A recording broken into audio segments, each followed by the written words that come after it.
we'll do the live thing first. Like,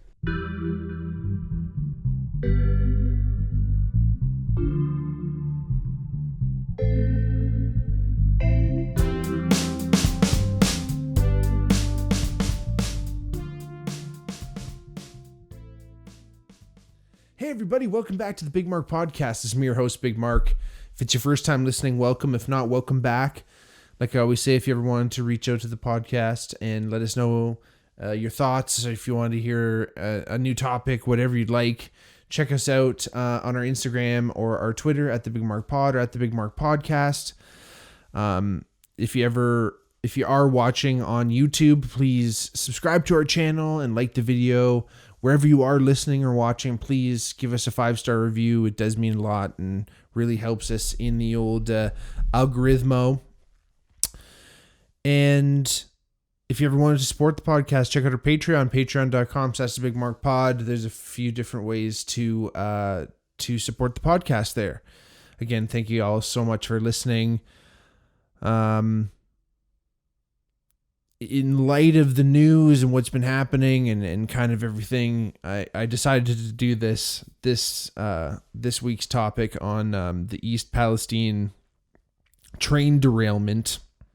Anyone who hasn't heard or been privy to hear what's happened, on February 3rd, just before 9 p.m., a train carrying some hazardous substances derailed in eastern Ohio, in East Palestine, Ohio. It was a Norfolk Southern train, and just outside the town of East Palestine, which is about 4,800, which has about a population of about 4,800 people. And no one was hurt or killed in the actual incident itself. None of the crew or town members. It seems like there was a wheel bearing failure or something like that. Most of the cars were carrying non-hazardous materials, vegetables, steel, cement, whatever a train tends to carry. But 20 of the cars contained really hazardous materials, and 11 of those being carrying vinyl chloride, which is a chemical that they use in PVC pipes. It's the V and the C, I guess, but it's a known carcinogen and is highly flammable. So when it did crash, so when the train did derail, some of the spill caught on fire, but then authorities, like the cleanup crew, came and actually purposely burned off some of the materials. And they did this to try and obviously rid the area of some of the hazards, of course. But, I mean, it's an interesting technique because, when you're looking at it, you're kind of, I'm seeing pictures of it and you see all this like smoke and the black stuff. And it's like,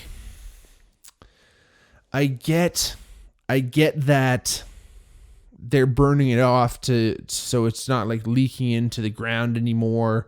Because I guess that's the biggest problem, right? When you have some type of spill that's like just out in the land where there's just like fucking ground, let alone like a bit of cement, but like straight ground where it can just absorb into the ground so quick. So I guess your first line or your first order should be trying to prevent it from seeping into the ground as much as you can. So I guess you light it up, especially when it's flammable. But then it's sending all this particulate and all this shite up into the air. So I don't know. I mean, obviously I'm not a disaster cleanup specialist, but it's really strange, really strange. So anyway, the authorities are saying the area is safe. But the EPA has stepped in and they are taking things over. And they basically are saying, don't, like, their advice is don't drink the drinking water. Cause again, like, their initial tests are saying that it hasn't got into like the main,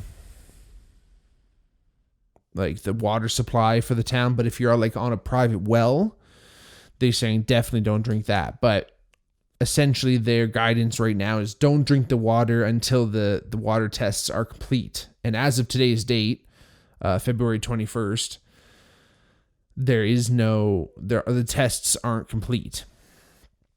So that's concerning because many of the residents are complaining about headaches and rashes. And there's like in the rivers, which it's there, you know, in a lot of the videos that I was watching, researching this, there's like the rivers that they have are gin clear. Like I'm talking super clear, like not like crazy deep, but pristine enough that you see all the way through the river, not murky, full of dead fish, like just fucking floating.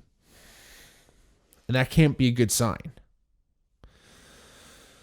So again, it doesn't seem like it's a good scenario.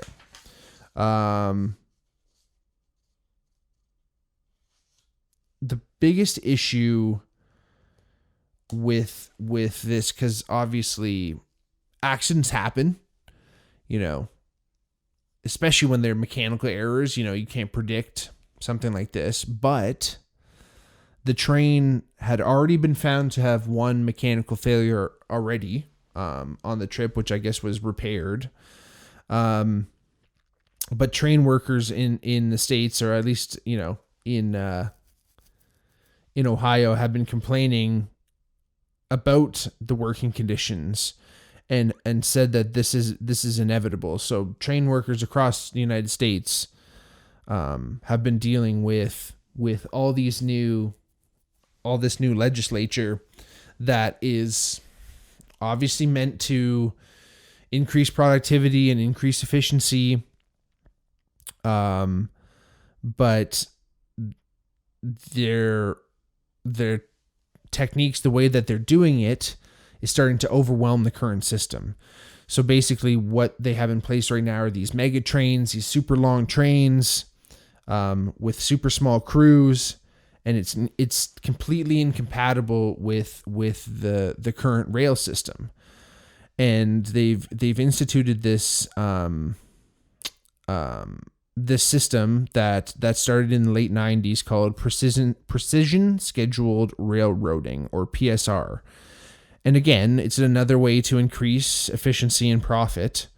But it essentially, it's a scientific approach to moving trains around the country. So the whole idea is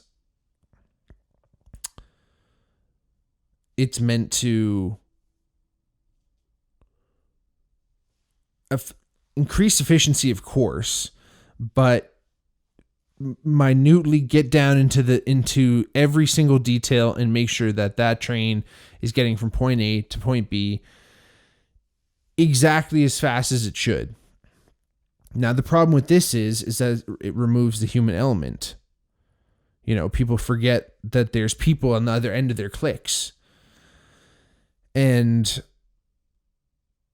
this leads to issues where it's overworking the equipment, it's overworking the crews, and I'm sure, like every industry, they're dealing with understaffing issues. And again, it's removed that human element to the point where there's no experience involved in these decisions. Maybe the people that are even doing the jobs of scheduling who knows if they've ever actually like been in the field and had to actually like adhere to some of these schedules, because it's one thing creating the schedule, but then like actually adhering to the schedule too is something completely different, and actually understanding in the real world how all that works, right? I mean, I didn't work, I wasn't a fucking train conductor. I wasn't, doing serious transport truck shit. But, I delivered beer in a past job, and, it's not like I had a schedule in the sense that I needed to be places at a certain time. Yeah, there were certain places that maybe opened at a certain time, or, there was a certain time of day maybe I had to be there, but it wasn't like I have to be at this time at a certain point. So like bus drivers, all these people, again, like passenger trains too, where you have to be at certain places at a certain time. That's high stress, super high stress environment. Every little delay, starts to add up. And again, this is why they institute fucking systems like this PSR, because it is trying to gain back every little tiny thing. Now, again, like I said, the problem is that there's someone on the other end of that screen. And when you're introducing all these computer systems, you're removing the human element. And that's continuously happening, I think, across the board in probably every industry, from medical to industrial to, just private sector shit, all types of stuff, right? Where now decisions are being made without the consideration of the human being. And that's a sad state of affairs. And it leads to fucking disasters. And the biggest fucking problem is that East Palestine,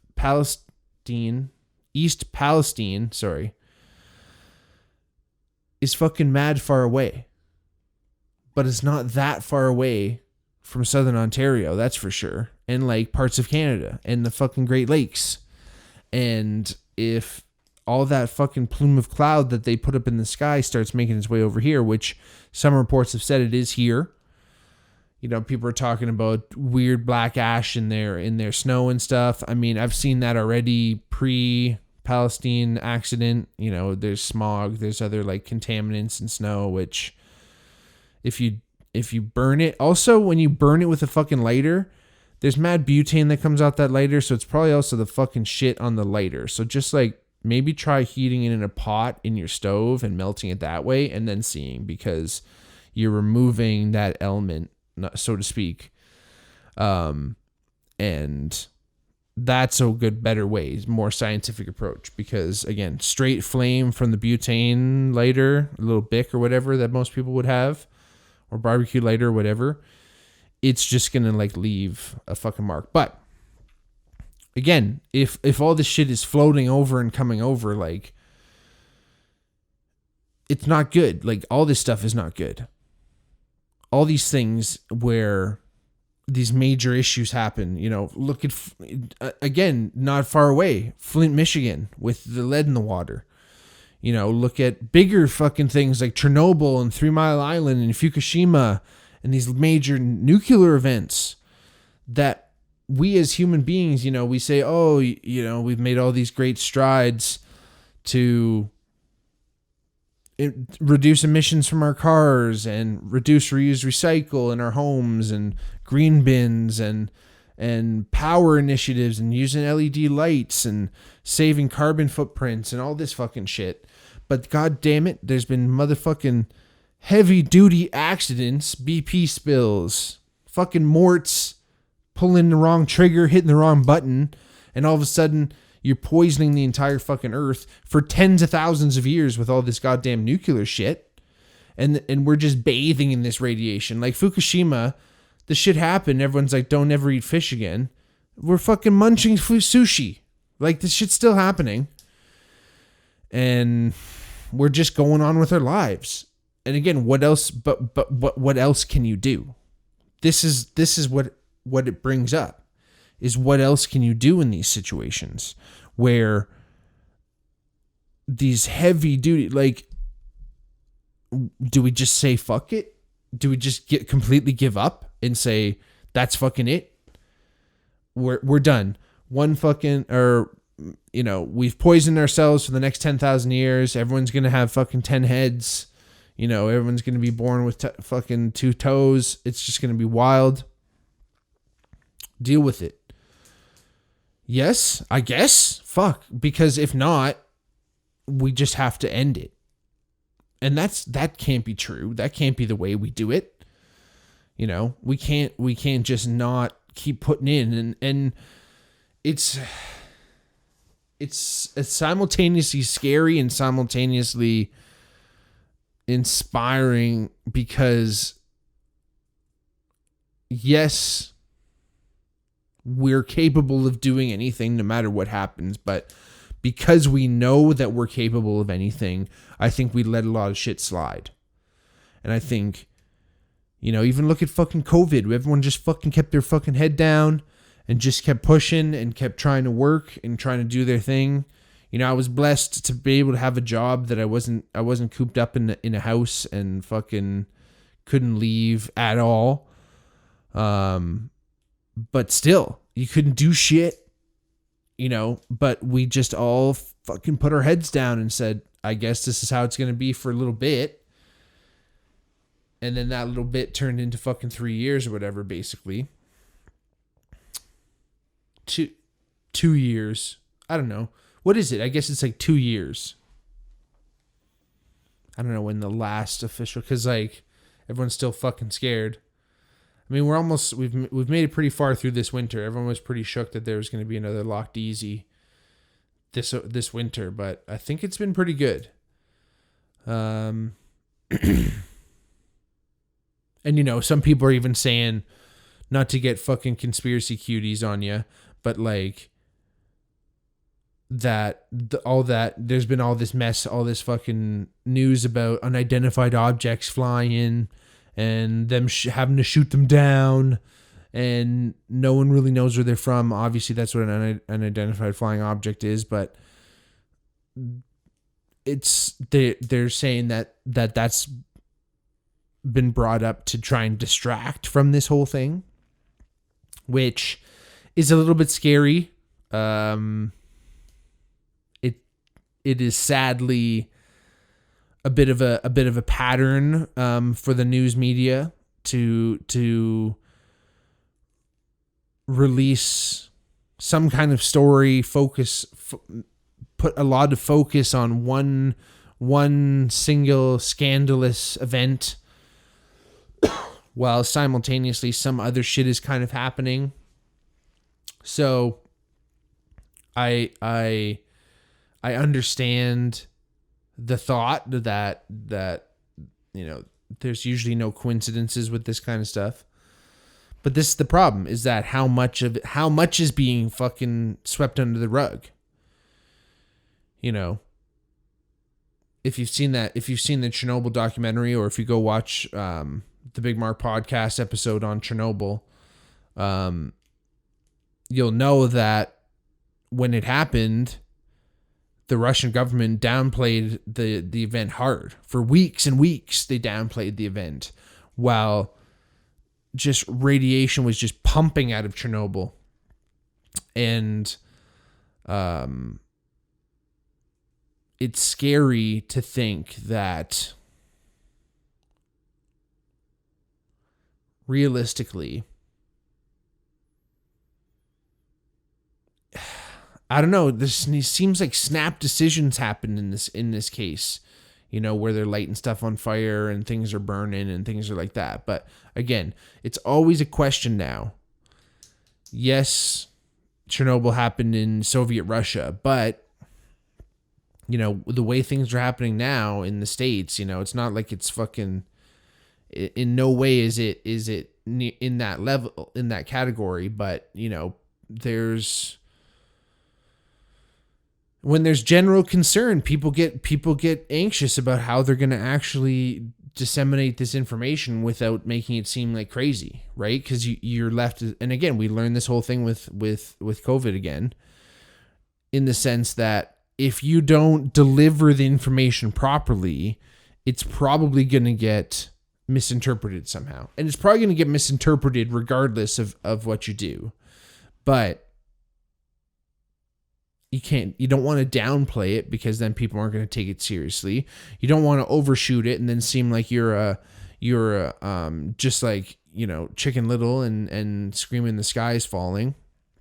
But you want to get that information across to enough people that they understand, and they, follow whatever rules that might be, don't drink the water, whatever. People had to fucking evacuate, man. Like, if you have to evacuate, it's hard not to make that seem like the fucking world is coming to an end, at least in some way. And again, like I said, it's a scary thought. But if things are a lot more, a lot more worse than they seem, then what do we do? What do we do? It's a real question, because when accidents and things like this happen, it's like when someone makes a mistake or something happens, or there's a natural disaster,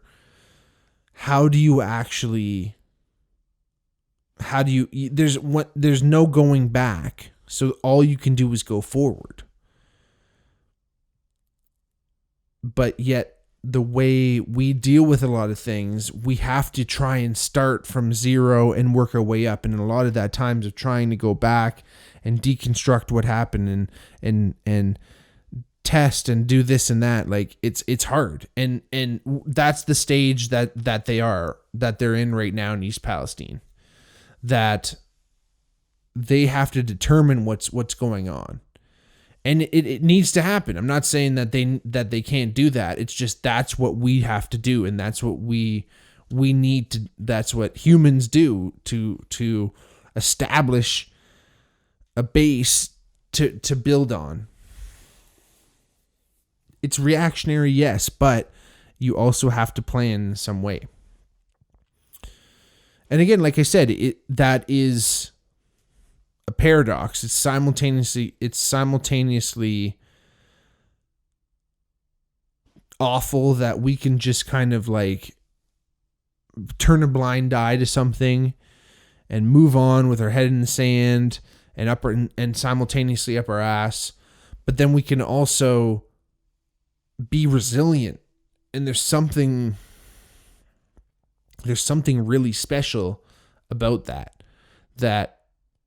And I think that's why, we've gotten to the place that we are.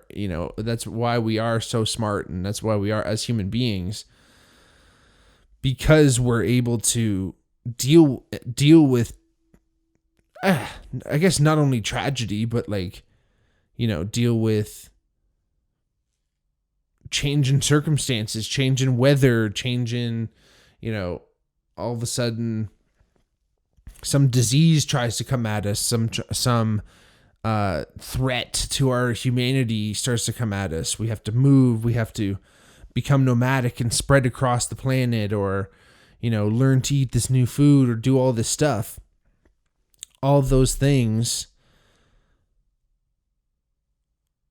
are what makes us human, including mistakes, including all of the reasons why, these fucking things blow up, and there's these things. But when we do meet these challenges with resilience, again, we can't just create solutions that remove that human element, because yes, there was a mistake that happened, there was a mechanical error that happened, but because of these systems, and because people have already been complaining about it and talking about it and imploring and warning people that there was going to be an incident like this,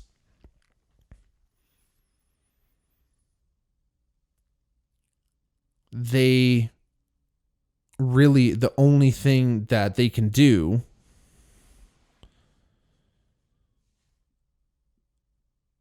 is admit that it happened and move forward from there.